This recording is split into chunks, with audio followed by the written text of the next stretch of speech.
Sans plus attendre, nous allons rejoindre notre invité du jour dans la rubrique Interview.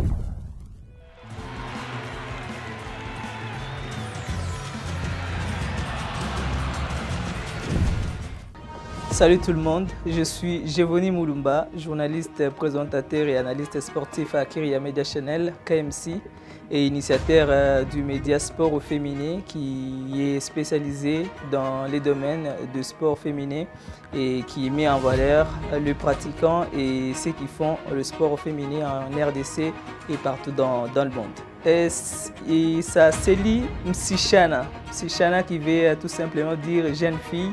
C'est une académie de football en République démocratique du Congo, spécialement pour le football féminin. Msichana, jeune fille en français.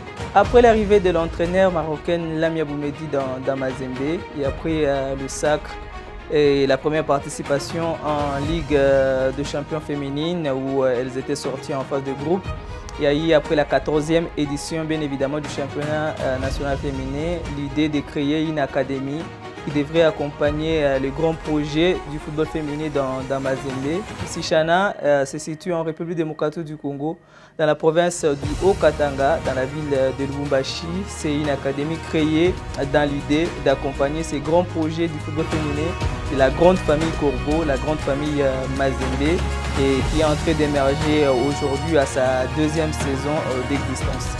Déjà, comme je le disais, c'est un projet qui est né pour accompagner le grand projet du football féminin dans la famille Corbeau.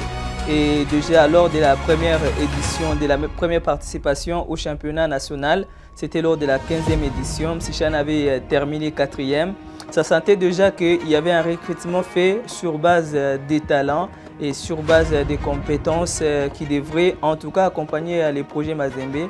Et Mazembe étant champion, les projets, les objectifs pouvaient également basculer parce que Mazembe est déjà qualifié pour la phase finale de la Ligue des Champions et il fallait un autre représentant de la RDC pour la zone INIFAC.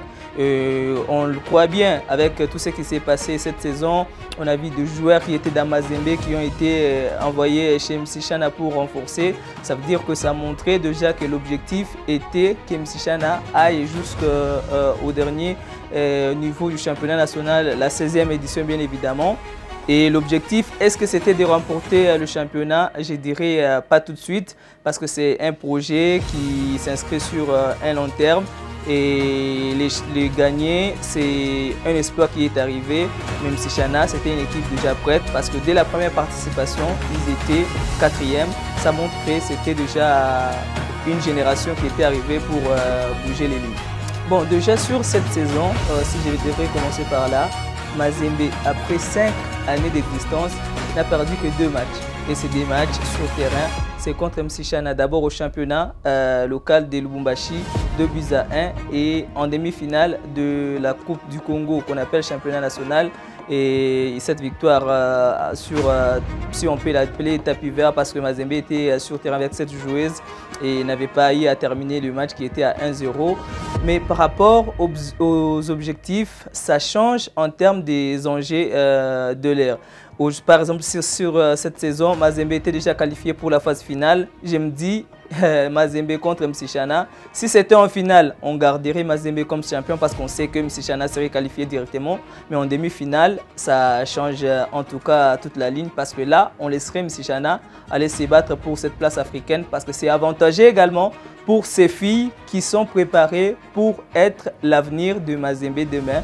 Il faut qu'elles affrontent également les grands défis pour qu'elles soient mieux préparées. Parce que si Mazembe ne remporte pas cette édition de la Ligue des champions féminine, ça veut dire que Mazembe viendra se battre en RDC pour gagner une nouvelle place de la Ligue des champions. Mazembe aura besoin de joueurs, aura besoin d'un effectif costaud qui va lui permettre de continuer à relever plus de défis. Ça veut dire qu'ils compteront sur cette génération de Msichana pour se renforcer. Mais s'il arrive que Msichana, par exemple, en Ligue des champions, aille le plus loin que possible que Mazembe, alors il faudra laisser Msichana savourer de plus en plus les titres parce que tout club créé a des objectifs de remporter. Mais dans les cas de Mazembe et Msichana, c'est une complémentarité.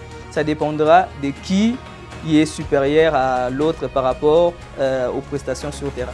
Déjà, c'est pour le mois d'août. Il reste encore pas beaucoup de temps pour préparer. Mais les difficultés aujourd'hui, c'est la zone Afrique centrale est en difficulté. Beaucoup d'écrits dans l'organisation, que ce soit pour le football masculin ou le football féminin. Quand les autres zones organisent des tournois, des compétitions et autres, la zone Afrique centrale, c'est la zone avec beaucoup de désordre. On ne sait pas encore si réellement ils vont commencer au mois d'août.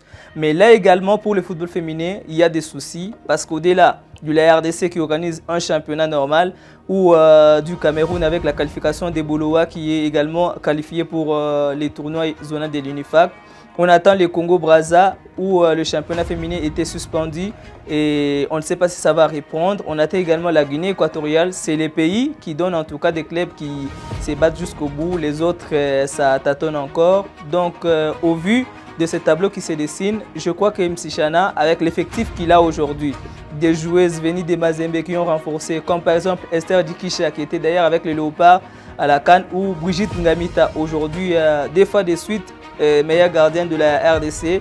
Je me dis c'est une équipe qui est bien partie pour aller peut-être jusqu'en finale et pourquoi pas gagner cette place qualificative pour la phase finale de la Ligue des Champions, la saison sportive 2024-2025.